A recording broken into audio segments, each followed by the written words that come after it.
Ramadan, Ramadan, Ramadan. Imsak itu artinya menahan. Maka yang namanya puasa adalah al-imsak anil muftirat. Jadi menahan dari perkara-perkara yang membatalkan puasa. Imsak sama dengan saum, siam itu sama, yaitu menahan sesuatu yang membatalkan puasa. Nah, kenapa di tempat kita sering kalau hampir subuh itu ada imsak. Imsak itu maksudnya apa? Kok ada waktu imsak itu? Nah, itu dulunya adalah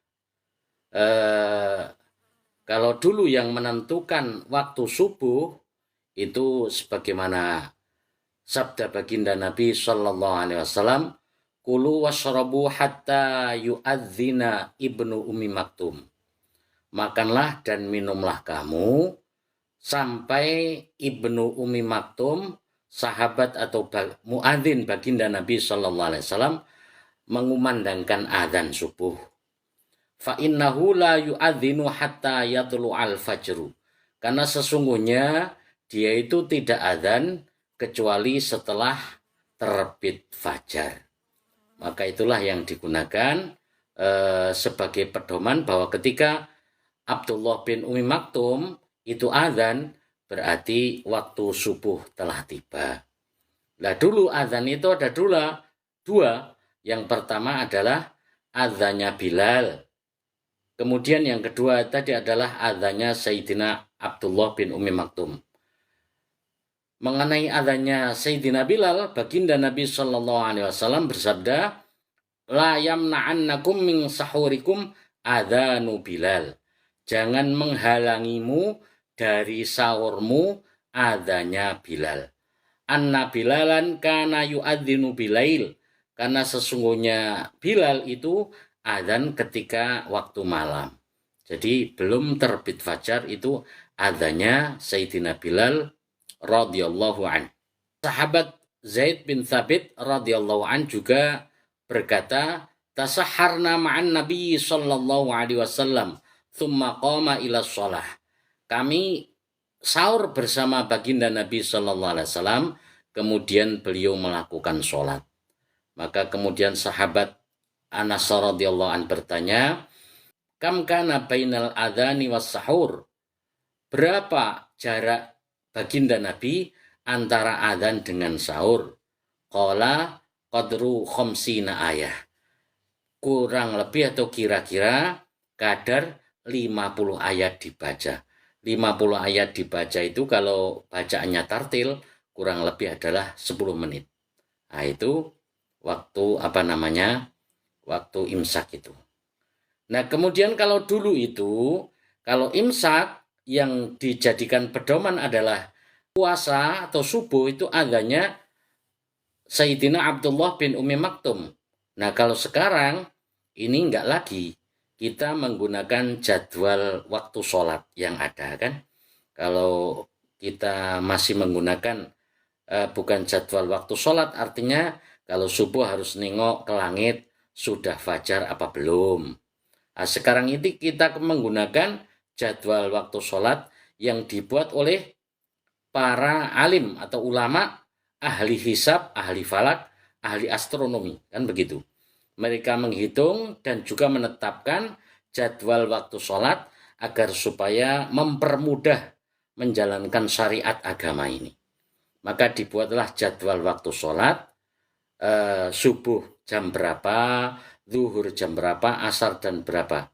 Dan para ahli falak dan hisab ini memutuskan bahwa membuat jadwal waktu sholat itu sudah disertai dengan waktu ihtiyat. Waktu hati-hati. Artinya tidak langsung karena untuk kehati-hatian dalam ibadah. Sehingga jangan sampai orang sholat belum masuk waktu. Sehingga sholatnya nanti tidak sah. Maka ahli hisab dan ahli falak ini membuat jadwal sudah ada waktu ihtiyat. Misalnya ya, subuh. Subuh itu waktunya 4.30 menit. 4.30 menit itu aslinya. Akan tetapi kemudian ahli falak ini membuat jadwal, di jadwal waktu sholat yang ada itu subuhnya 4.35 menit ditambah 5 menit. Karena ihtiyat itu 2 sampai 5 menit, kan begitu.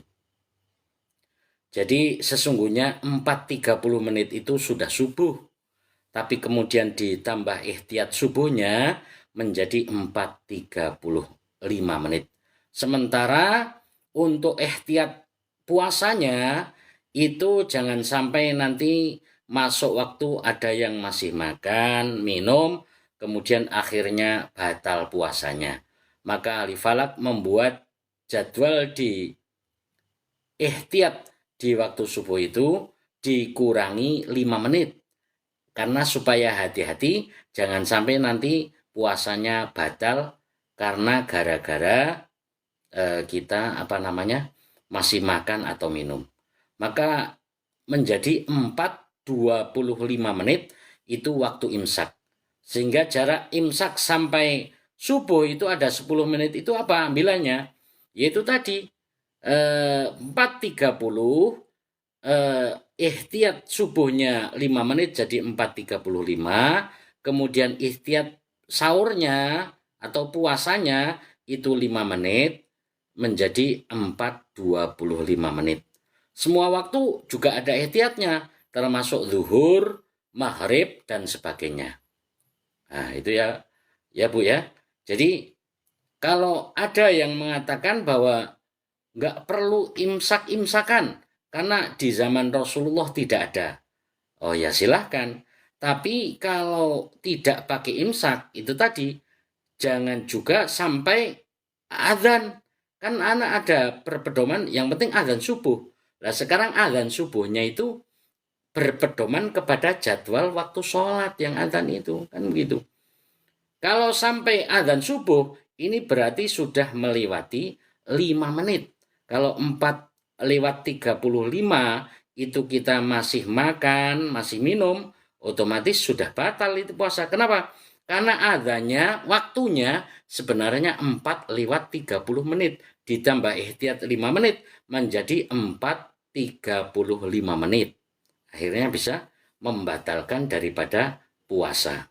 Zuhur juga sama, ditambah 5 menit atau setidaknya 2 menit. Tapi kalau lihat jadwal imsak itu 10 menit, berarti itu ihtiyat zuhur, ihtiyat sahur, ihtiyat puasa dengan ihtiyat sholat subuh.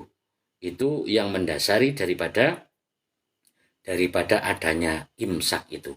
Dan Rasulullah SAW tadi jarak antara sahur dengan sholat itu juga qadru khamsina ayat, kurang lebih 50 ayat yang kalau dibaca dengan tartil itu adalah kurang lebih 10 menit itu tadi. Maka inilah yang harus hati-hati. Kalaupun waktu imsak itu sebenarnya bukan lampu merah, memang bukan lampu kuning. Tapi kalau kita makan separuh lah, 5 menit saja. Kalau di jadwal imsak itu 10 menit, berarti 5 menit saja kita menggunakan waktu untuk masih sahur, kan begitu. Jadi 5 menit dari 4:25 menit, misalnya begitu. Kemudian kalau sudah lewat 5 menit, berarti waktu tulu'ul fajr ini sudah masuk. Kalau kita masih makan, puasanya kita batal. Begitu ya. Insya Allah seperti itu. Mudah-mudahan bisa difahami oleh kita semuanya sehingga tidak terlewatkan waktu imsak ini malah jadi membatalkan puasa. Karena dianggapnya imsak ini adalah perkara yang baru, tidak perlu dilakukan, tapi kemudian melewati jadwal tulu'ul fajri yang sesungguhnya sehingga batallah puasanya. Wallahu a'lam bishawab. Ramadan, Ramadan, Ramadan.